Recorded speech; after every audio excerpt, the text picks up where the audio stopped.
Lisa's body was burning with fever. On top of that, she was in charge of the kitchen. Somehow, the vegetables were being cooked. Then her brother-in-law Raj came there to drink water. When he saw Lisa's expression, he placed his hand on her forehead and said, "Bobby, you have high fever." "Yes, Lisa." In a weak voice, he said that there was nothing in the morning since afternoon, and suddenly he told his brother, otherwise he is going to come the day after tomorrow. Anyway, he would be worried unnecessarily. It is already night. It is just a matter of yesterday. But Raj's worries had not diminished, but Lisa told him. While consoling her, she said, "It's not a problem. It's just a minor fever. You go and study. I will call you as soon as the food is ready. I will call you as soon as the police station is ready." Raj, teasingly mimicking the situation, snatched the balance from her hand and said, "Bring it. I will make it. You go and rest. If I don't lie down, I will become more ill." Lisa was not one of those who sat. She said, "We both will make it together." And together they started making the police station. Lisa's husband Vijay had gone out for 3 days for some company work. That employee he was not very big but was trusted by the boss, so he used to send him for any work. Lisa's 21-year-old brother-in-law Raj was preparing for competitive exams. Lisa was also happy to have a loving husband like Vinay. Some husbands. The family expenses would have been covered well by combining the salary of Rs 1,000 and some of the money she herself taught in a private school. The mother-in-law and father-in-law lived in the village. Brother-in-law Raj lived with them due to his studies. There was something missing in life, so this was the only thing that was happy married life. Even after 10 years, she had no children. Now Lisa was 35 years old. Whenever she saw other teachers of her age with their children, she felt like crying, even though she didn't want to. She used to tear the pages of her diary due to this pain. Raj asked him to sit on the chair and started collecting his things. Lisa just leaned back and closed his eyes. The atmosphere was completely calm. Then the same storm started playing again, the noise of which Lisa had not been able to sense till date. The neck had slowly turned towards the issue, and I had started looking at the bulges of the issue captured in the fitting breeze of the issue. As he moved up and down with the MPs, the devil inside Raj started going away. All the work was done. Knowing that the sound of the utensils had stopped, Lisa suddenly opened her eyes asking. Raj was stunned and said, "Yes, Bobby, that's it." Saying that, Raj quickly finished the rest of the work, and picking up the food items, I took it to the issue. She could barely eat 2 rotis, that too on Raj's insistence. He was forcefully putting vegetables in her plate. After the police station, when Lisa was about to go to sleep, Raj said, "Bobby, sit in the front room for 15 minutes. I will bring medicine for you." "No, it will come down overnight. Lisa has convinced me." But who was going to accept the secret? "I am bringing the medicine from the nearby chemist. Sister-in-law, from where your depression comes. Always close the door. I have just come." Saying this, he went out of the door. She closed it and sat down on the white sofa with her legs raised. Ravana had decided that today he would do as per his wish. Meanwhile, the chemist's shop came. "What's the matter, Raj Babu?"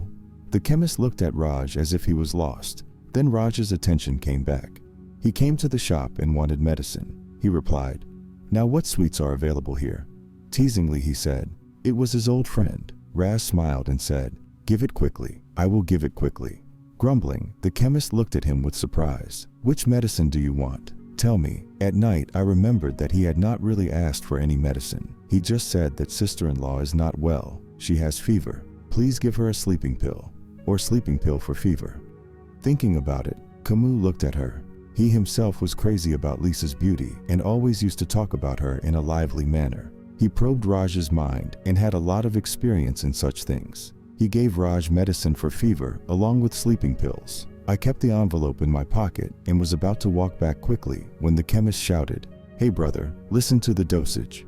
Raj had realized his mistake. He had come to the counter. He called him a friend and winked and said, "This sleepy girl has more than one opinion.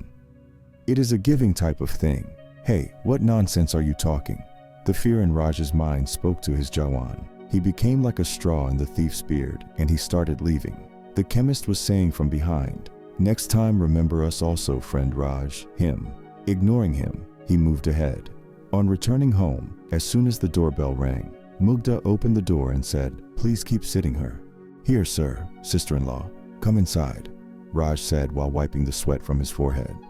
"Brother, you have brought so many," Lisa spoke in the background voice. and he took the balm and started applying it on his forehead, saying, "Bobby, give it to me, I will apply it." Raj took the balm dab from her and started rubbing it on your forehead. After some time, he also gave Lisa a sleeping pill and made him lie down.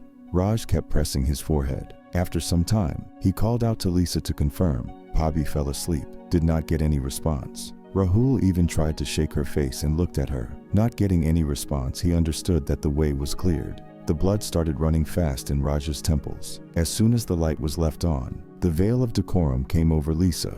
Due to the earthquake that came in the room, Lisa's picture kept on the table fell and broke. When everything calmed down, Raj, exhausted and shattered, lay next to Lisa. "I just lay down. Now the fever will go down, sister-in-law. I was sweating so much," I muttered to Raj shamelessly, and after taking some pictures of Lisa, I made her wear clothes. Till now, Mata was slowly making Raj come down from the bed, and myself too. While he was getting dressed, his eyes fell on the half-open crack. By mistake, Moog had left his diary in it. Raj took it out, and while getting dressed, he started flipping through its pages. Suddenly, his eyes got stuck on one page. He had just opened all the buttons of his shirt. He was not able to stop it, but he did not care about it. He started reading the words written on some of his pages. In it, Lisa had written that now he had cried a lot, had expressed a lot of grief for the sake of having a child. "My son was with me, and I recognized him. Ever since I came here, I saw him as a child. Why am I so worried about my sister-in-law's child? I will soon adopt Raj legally."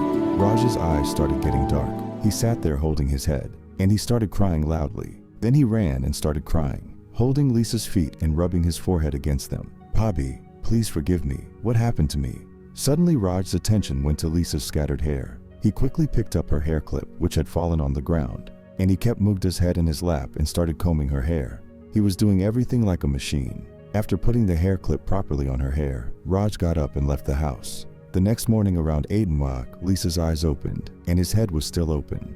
It was so heavy even in the house when a man finally said that it is madness to trust brother-in-law and sister-in-law's relationship. It was as if an electric shock was felt in Lisa's head, and she started looking at him with questioning eyes. Then the police inspector of the area entered and told, "The dead body of your brother-in-law Raj has been found in the nearby river. He committed suicide in the night." Lisa's heart started rising. She got up from the bed by raising her legs but staggered and fell down. A woman constable captured the pictures of last night on Lisa's mobile phone. She showed it to him and asked sternly, "What did you say to the boy yesterday while celebrating the carnival that he gave up his life?" She was shocked to see the pictures, and due to her physical condition, she was suspecting a similar incident, but her heart was still ready to accept it. It was not that he started crying bitterly. The inspector signaled the woman constable not to ask anything and went away after completing the rest of the formalities. Gradually, the crowd of women also dispersed. Vinegar had called that he was coming. "Don't be afraid," but Lisa remained Basanti. Raj's childhood was going on in front of her empty eyes when she had not come to this house. By afternoon I returned, and running to Lisa's room, she was still sitting on the bed, staring into nothingness. Vinay placed his hand on her shoulder, but Uda's body rolled to one side. Lisa was screaming.